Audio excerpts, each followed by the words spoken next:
এক সময়ের তুমুল হিট জুটি বলা হতো কিংবদন্তি অভিনেতা রাজ্জাক শাবানাকে। জুটি বেঁধে অসংখ্য সিনেমায় অভিনয় করেছেন তারা, কিন্তু ব্যক্তিগত কারণে হঠাৎ চলচ্চিত্রকে বিদায় জানান শাবানা। হাতে গোনা কিছু সিনেমায় রাজ্জাক অভিনয় করলেও দীর্ঘদিন একসঙ্গে দেখা মেলেনি রাজ্জাক শাবানার। কিন্তু এবার বোধহয় বাংলা চলচ্চিত্রের সেই পুরনো জুটিকে মুহূর্তের জন্য হলেও দেখা যেতে পারে একসঙ্গে। অন্তত এমন সম্ভাবনার কথা জানালেন বাংলা চলচ্চিত্রের পরিচালক সমিতির সভাপতি মুশফিকুর রহমান গুলজার।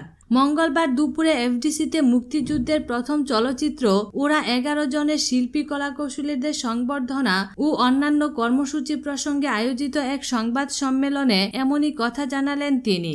বর্তমানে যুক্তরাষ্ট্রে বসবাস করেন চিত্রনায়িকা শাবানা।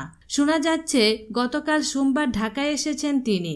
আর এমন তথ্য জানিয়ে গুলজার আহমেদ বলেন, আমরা আগামী 25 তারিখ এফডিসিতে মুক্তিযুদ্ধের প্রথম চলচ্চিত্র ওরা 11 জন এর শিল্পী কলাকৌশলীদের সম্মাননা জানাবো।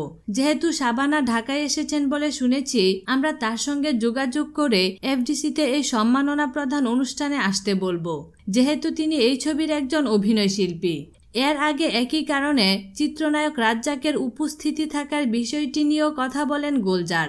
বর্তমানে চলচ্চিত্রের সংকটাপন্ন অবস্থায় এমনকি রাজ্জাক পরিবারকে নিয়ে প্রশ্ন উঠায় সবারই ধারণা ছিল যে হয়তো এই অনুষ্ঠানে উপস্থিত নাও হতে পারেন রাজ্জাক। কিন্তু এই বিষয়টি উড়িয়ে দিয়ে গুলজার আহমেদ বলেন, আমি রাজ্জাক সাহেবের সঙ্গে এই অনুষ্ঠান নিয়ে কথা বলেছি।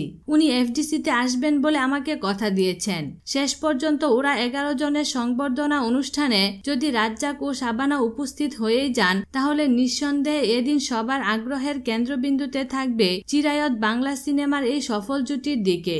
এখন দেখার বিষয় এই সম্ভাবনা কতটুকু বাস্তব হয়। বিনোদন জগতের নিত্য নতুন খবরাখবর জানতে আমাদের চ্যানেলটিতে সাবস্ক্রাইব করার জন্য আপনাকে আন্তরিক ধন্যবাদ।